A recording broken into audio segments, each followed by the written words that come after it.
Hi friends, இன்றைக்கி மதிய சாப்பாடு என்னென்னு பார்ப்போமா? சுடு சாதம், கருவாட்டு குழம்பு, முள்ளங்கி, முருங்கைக்காய், கத்திரிக்காய், கருவாடு எல்லாம் போட்டு கருவாட்டு குழம்பு, ஆம்லெட், வெவிச்சு முட்டை. சாப்பாடு ரெடி ஆகிடுச்சு. அகலையாவா சாப்பிடவா? சாப்பாடு போட்டாச்சு. 3 பேரும் சாப்பிட போகிறோம். நீங்களும் சாப்பிட வாங்க. பாய். ஹாய் ஃப்ரெண்ட்ஸ், இன்றைக்கி மதிய சாப்பாடு என்னென்னு பார்ப்போமா? சுடு சாதம், கருவாட்டு குழம்பு, முள்ளங்கி, முருங்கைக்காய், கத்திரிக்காய், கருவாடு எல்லாம் போட்டு கருவாட்டு குழம்பு, ஆம்லெட், வெவிச்சு முட்டை.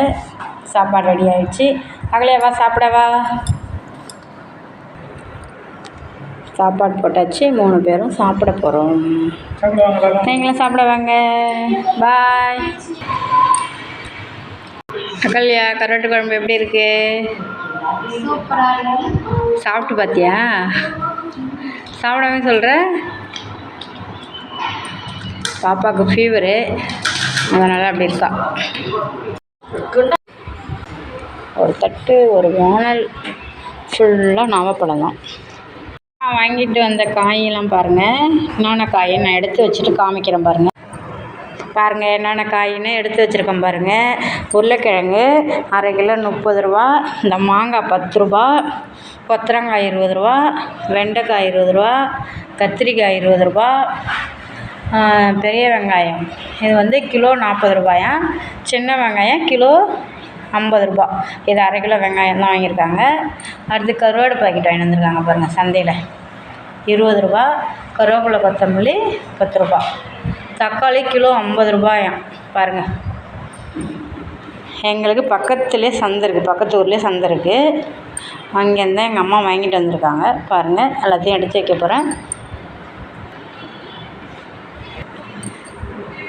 சந்தையில் மட்டும்தான் விலை கம்மியாக நம்ம பொருள் வாங்கலாம். கடையெல்லாம் போய் வாங்கினோன்னா எல்லாம் விலை அதிகமாக இருக்கும். அதனால் சந்தையில் 10 ரூபா 5 ரூபா கம்மியாக தான் இருக்கும் பொருள். ஹாய் ஃப்ரெண்ட்ஸ்,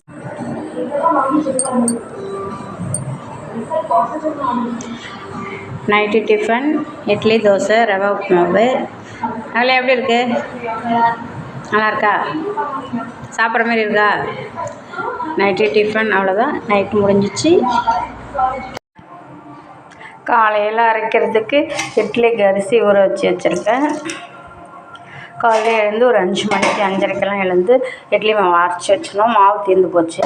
இது கருப்பு கவுனி அரிசி கஞ்சி வைக்கிறதுக்காக ஊற வச்சுருக்கேன். காலைக்கு கஞ்சி வைக்க. அவ்வளோதான். இன்னைய வேலை முடிஞ்சது. நாளைக்கு பார்ப்போம். பாய்.